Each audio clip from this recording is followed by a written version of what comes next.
महिला आरक्षण बिल के पारित होने के बाद उसको संशोधित कर ओबीसी वर्ग को भी शामिल करने की आवाज उठाती नजर आ रही एमपी की पूर्व सीएम उमा भारती का फिर बड़ा बयान सामने आया है, जहां उन्होंने कहा कि इस बिल को वह संशोधित करके ही लागू कराकर रहेंगी। साथ ही उन्होंने चुनाव लड़ने के सवाल पर कहा कि वह एमपी से न विधानसभा का चुनाव लड़ेंगी और न ही लोकसभा का, बल्कि 2024 के लोकसभा चुनाव में वह किसी तीसरे राज्य से ही चुनाव लड़ती नजर आएंगी।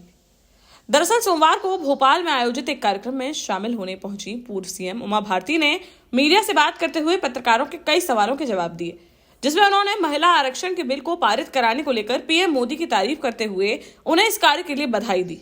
लेकिन उन्होंने कहा कि इसमें ओबीसी महिलाओं को उनका हक मिल जाए, इसकी लड़ाई वह छोड़ेंगी नहीं और इस संशोधन के साथ ही महिला आरक्षण बिल लागू होगा। वहीं उन्होंने एमपी विधानसभा चुनाव लड़ने की बात से साफ इनकार करते हुए कहा कि वह एमपी से ना विधानसभा और ना ही लोकसभा का चुनाव लड़ेंगी, बल्कि 2024 के लोकसभा चुनाव में उन्होंने किसी तीसरे राज्य से ही लोकसभा का चुनाव लड़ने की बात कही। महिला आरक्षण बिल पास तो हो गया, लेकिन लागू नहीं होगा जब तक। हाँ, ये तो मैं फिर से घोषणा करूँ कि पारित हो गया, बहुत अच्छी बात है। नरेंद्र मोदी जी का अभिनंदन है, क्योंकि उसको पारित करना ही हिम्मत का काम था, क्योंकि उसको पारित करने में बहुत कठिनाइयाँ थी।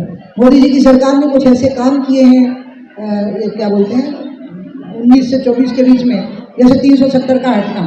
अब 370 अस्थायी धारा थी, संविधान की स्थायी धारा नहीं थी, अस्थायी थी, कभी भी हटाई जा सकती थी, लेकिन हिम्मत किसी की नहीं होती थी उससे बात कर, बल्कि वो सिंबल बना दी गई थी। कई समाज की, कई उस राज्य की स्वायत्तता का सिंबल बना दी गई, लेकिन बीजेपी ने वो हिम्मत करी।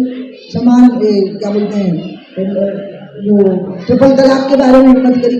इसी प्रकार से ये भी एक बहुत बड़े साहस का काम है कि इस बिल को वो ले आए और उन्होंने पारित करवा लिया। ठीक है, अब रह गई बात आरक्षण की, ओबीसी आरक्षण की। तो चूंकि अभी लागू होने में समय है और अपन को ये ध्यान रखना पड़ेगा कि संविधान में संशोधन है, ये कोई ऐसी संविधान की धारा नहीं है जो संशोधित न हो सकती है।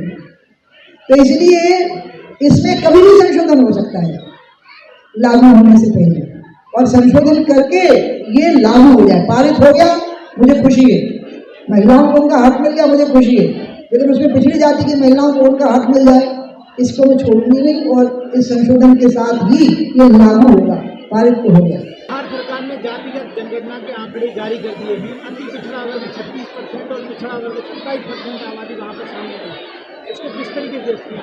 ये भारतीय जनता पार्टी की मैं सदस्य हूँ और ये भारतीय जनता पार्टी का नीतिगत मसला है, तो मैं इसको बोलती नहीं हूँ। कुछ मसले ऐसे हैं जो मेरी अपनी आस्था के थे, राम मंदिर, गंगा, तिरंगा और ओबीसी आरक्षण।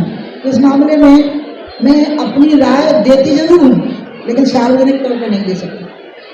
शिवराज जी ने 2018 में कहा था कि कोई माई का लाल आरक्षण खत्म नहीं कर सकता। आज आपने भी मन से ये बात की, तो इसमें गलत क्या है? दोनों अगर एक जैसी बात करें तो अच्छी बात है। शिवराज जी ने कल कहा कि मैं चला जाऊंगा तो भैया बहुत याद आएगा, इसको आप किस तरीके से देखते हैं? मैं तो इसको किसी भी तरह से नहीं देखूंगी, क्योंकि भैया अभी मौजूद है, मुझे मिलता है, मेरी बात होती है। अब मैं उनकी दीर्घायु होने की कामना करती हूँ। अरे यार, तुम लोगों ने ये सवाल 19 से लेकर आज तक कितनी बार पूछा है, ये तो मैं लोगों को कह रही हूँ। हाँ, इतना आपको ऐसा सवाल हो गया है कि तुम पुराना वाला रिकॉर्ड देखो अपना खुद का।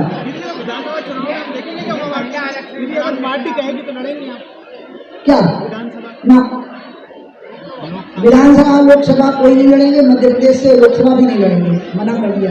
उनका तीसरे राज्य से लड़ाना, अब इसके अलावा इस पर नहीं बोलना। ये इससे क्या होता है, आपका ना पूरा इंटरव्यू व्यक्ति केंद्रित हो जाता है, बात ये और कोई कारण। अरे नाराजगी नहीं है, अब बीजेपी ने मेरे को चरखारी से विधानसभा लड़ा दिया। कोई भारत ऐसे कोई नेता हो, वो लोकसभा तो लड़ाएगा दूसरे राज्य में, लेकिन विधानसभा लोकल चुनाव होता है। तो हमने सोचा अपन तो भगवान ने, बीजेपी ने अपनी हैसियत ऐसी बना ली है, तो पूरा देश अपना है, पूरा ब्रह्मांड अपना है।